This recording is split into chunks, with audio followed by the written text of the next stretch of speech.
Aujourd'hui, je vous emmène avec moi en salon pour réaliser un remplissage complet sur cliente. C'est parti, je vous laisse avec les images.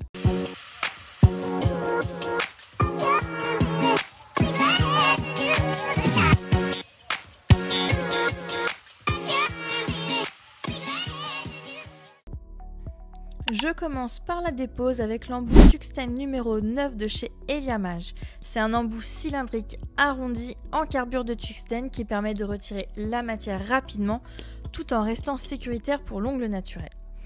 Le premier conseil que je peux vous donner pour cette étape, c'est de travailler toujours sans pression. C'est l'embout qui fait le travail et pas votre main. Donc si vous appuyez, vous risquez de chauffer l'ongle et d'incommoder votre cliente. Le deuxième conseil que je peux vous donner, c'est d'adapter votre vitesse de rotation.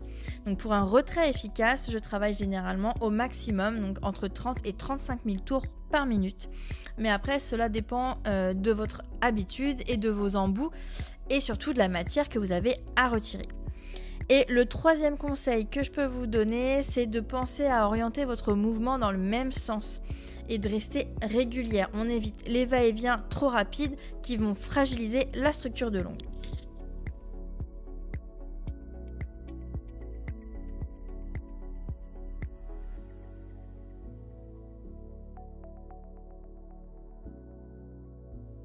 Une fois la plus grosse partie du gel retirée à la ponceuse, je vais passer à la lime.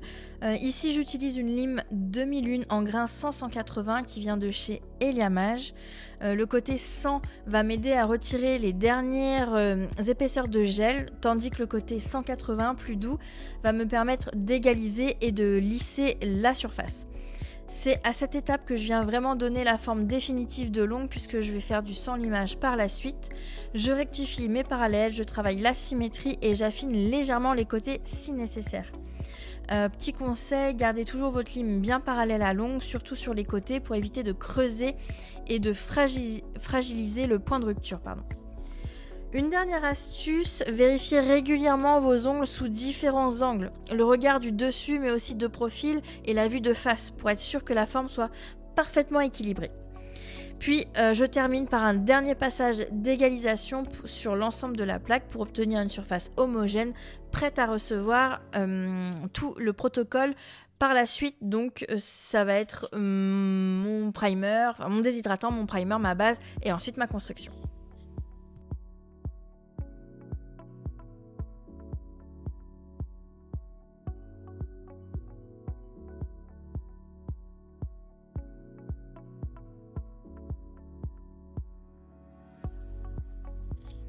Une fois ma mise en forme terminée, je dépoussière soigneusement avec une brosse que j'ai chopée chez Action.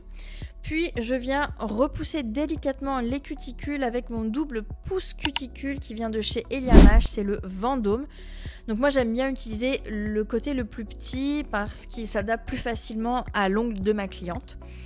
Petit conseil, toujours garder une gestuelle douce et régulière. On décolle sans forcer pour ne pas blesser la cliente ni abîmer l'ongle. Je continue avec mon embout olive en grain rouge. C'est l'embout idéal pour venir nettoyer en douceur le contour de la cuticule tout en soulevant légèrement la peau afin de créer ce qu'on appelle le jupon. Donc ce jupon correspond en fait à la fine pellicule de peau morte qui recouvre partiellement la plaque. Le retirer correctement est indispensable pour garantir une adhérence parfaite et éviter les décollements prématurés de votre gel. Conseil important, travaillez toujours à la faible vitesse, donc là je suis à entre 5 et 8 000 tours par minute avec des gestes précis. On laisse l'embout effleurer la surface sans appuyer, puis on évite toute sensation de chauffe ou de blessure. Une fois le jupon bien décollé, je viens le couper délicatement avec mes ciseaux. L'objectif c'est pas tout enlever mais simplement d'ôter l'excédent de peau morte qui me gêne lorsque je vais créer mon extension, lorsque je vais poser mon gel. Essayez de garder toujours vos ciseaux légèrement inclinés et suivez la ligne naturelle de la cuticule. Ça permet d'obtenir un contour net, sans accroc et sans blesser la cliente surtout. Une fois mes cuticules parfaitement nettoyées, je dépoussière à l'aide d'un carré de cellulose imbibé de cleaner. Ça me permet d'éliminer les dernières impuretés et d'assainir la surface de l'ongle. Ensuite, je viens appliquer mon Nail Prep. Donc c'est un produit déshydratant qui vient retirer l'humidité et la graisse naturelle de l'ongle pour favoriser une meilleure accroche des produits. Ça sert à rien d'imbiber votre plaque, une petite goutte suffit. On va le placer sur ongles naturels, mais on évite également de poser ça sur la peau, ça évite tout dessèchement inutile. Et ensuite, je vais terminer avec mon primer. C'est la base de l'adhérence. Il agit comme une accroche chimique entre l'ongle naturel et le gel. Ça fait un petit peu effet scotch double face. Et avec ces deux étapes combinées, on limite au maximum les risques de décollement. Je passe maintenant à l'application de ma solide base de chez Eliamage. Je l'applique en fine couche sur l'ensemble de l'ongle sans déborder sur les cuticules, c'est très important. Ici, la clé, c'est la finesse. Une couche trop épaisse risque de créer des surépaisseurs et d'altérer l'adhérence. Je passe ensuite à la construction avec mon gel Creamy numéro 7, donc c'est le Pink Blush. La première étape consiste à venir poser une couche de lissage que je ne catalyserai pas. Et cette couche va servir de base d'accroche et ça va permettre aussi à ma boule de gel de se placer toute seule sans avoir un effet de surépaisseur par exemple sur les parallèles.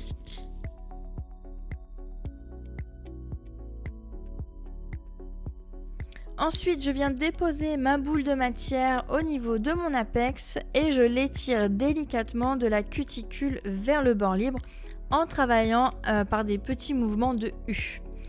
L'astuce ici, c'est de laisser le gel se mettre en place tout seul grâce à son pouvoir auto-égalisant.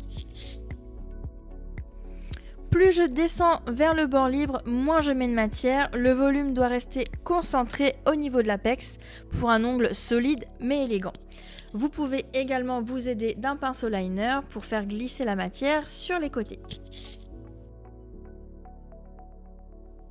Pour m'assurer que ma construction soit parfaitement équilibrée, je me sers aussi de la gravité. Pour ça, il suffit de retourner doucement le doigt de votre cliente quelques secondes. La matière descend naturellement vers le centre et permet de former un bel apex sans coulure sur les côtés.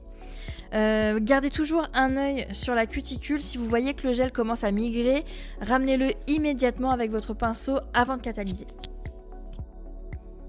Je répète cette opération sur chacun des 10 doigts en prenant toujours le soin de vérifier la symétrie et l'équilibre de mes ongles avant de catalyser.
Une fois mes 10 doigts construits et catalysés, je viens dégraisser à l'aide de mon cleaner, puis je reprends ma lime pour un petit affinement.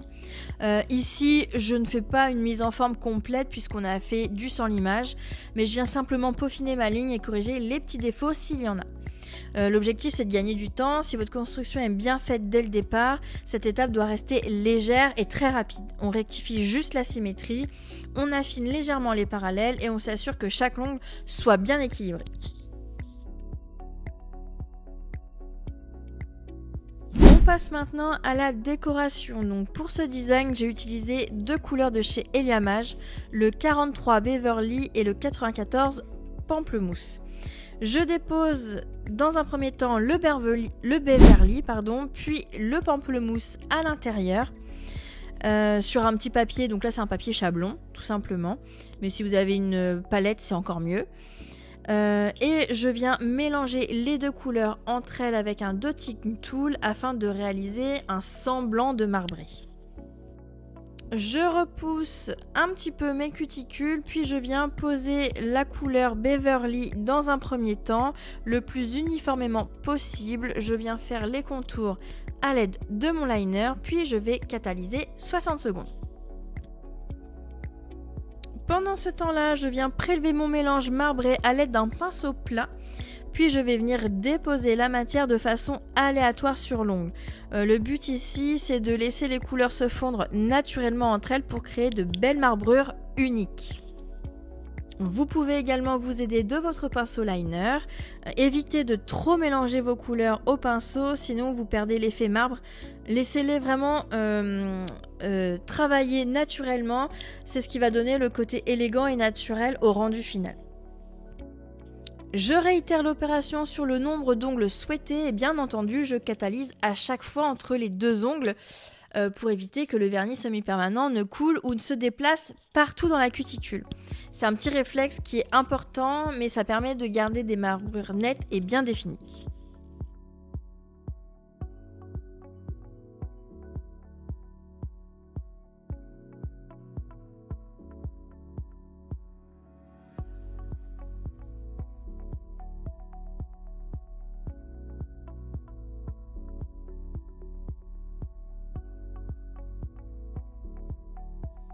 Pour l'index et le majeur, j'ai choisi de réaliser une French un petit peu revisitée avec la couleur Beverly.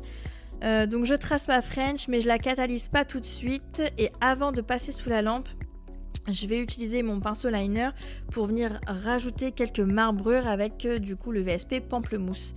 Ça va permettre d'obtenir un effet marbre subtil et intégré directement dans la French. L'avantage ici, c'est que vous pouvez déplacer la couleur jusqu'à obtenir le résultat que vous souhaitez, puis ensuite vous pouvez mettre à catalyser. Une fois satisfaite du rendu, je catalyse 60 secondes pour figer la déco. Je procède exactement de la même manière pour les ongles restants. L'idée c'est de garder une harmonie dans la main tout en variant légèrement les marbrures. De toute façon vous ne pourrez pas faire exactement les mêmes et c'est ce qui fait tout le charme de ce nail art.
Une fois tous les ongles terminés, je passe à l'application du Top Shine de chez Eliamage. C'est lui qui va apporter toute la brillance et surtout protéger ma déco dans le temps.